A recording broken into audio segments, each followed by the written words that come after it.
All right, time right now is 11:24. You know the rules. We're bringing in Eric Raditz from Florida Weekly, but during this pandemic, with social distancing, he's not joining us live in the studio. Instead, he's calling into the newsroom. Yeah, spending a lot of time at home with his kid and dealing with all this stuff that we're dealing with. So, Eric, we're glad that you could call us today.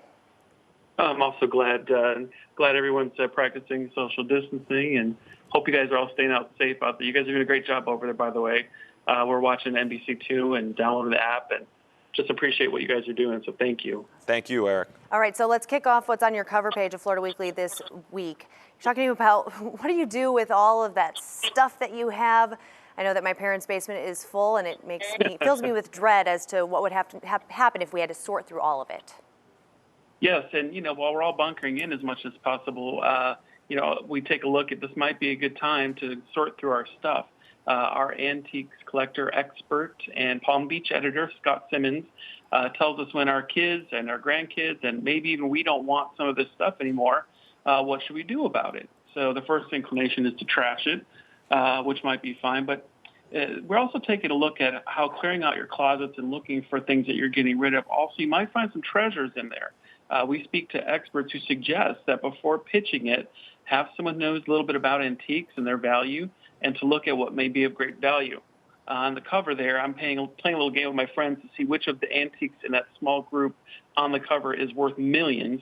So yes, it's kind of like Where's Waldo, to kind of give you an idea of if we don't really know our value of our antiques or what we think might be junk, we might throw away something that could be valuable, not just to us, but also to organizations who are taking these donations and putting them to good use for worthwhile causes. So it's a great read, something to think about while we're bunkering in. Yeah, I mean, we've told stories on the news plenty times of people having these treasures that they didn't know about. During times like this, especially, a lot of you at home maybe have lost your jobs, or at least your business has been really impacted by the coronavirus right now. And probably more than ever, leadership within your company is important. Eric, you guys are talking about how you can be an effective leader at a company. Yes, and so the best of business leaders know it's important that because everything you say and do is amplified, some see that taking their cue from behavior is a responsibility factor.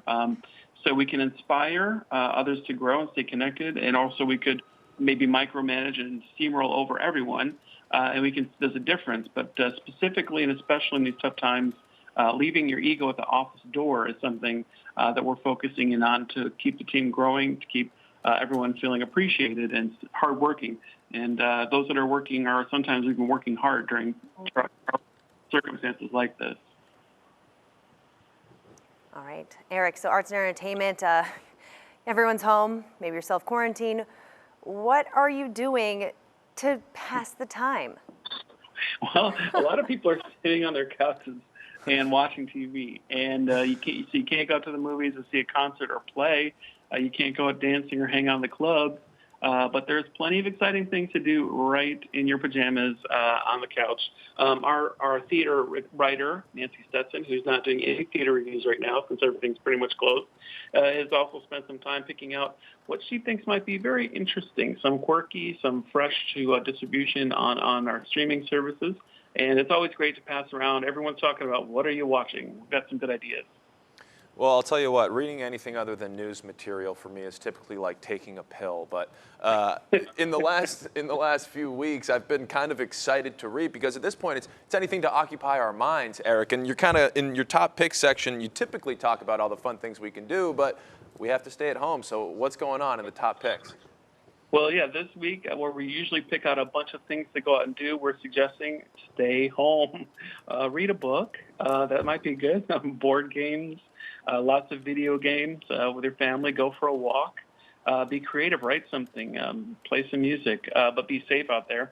And in addition to it, online only, we also have Florida Weekly started up a free beta every business, church, and civic group to post updates, what's happening. A lot of people are now posting during this crucial time. You can see what's going on statewide with some businesses who are working and operating. Everyone can post theirs and search theirs today on floridaweekly.com. We are here.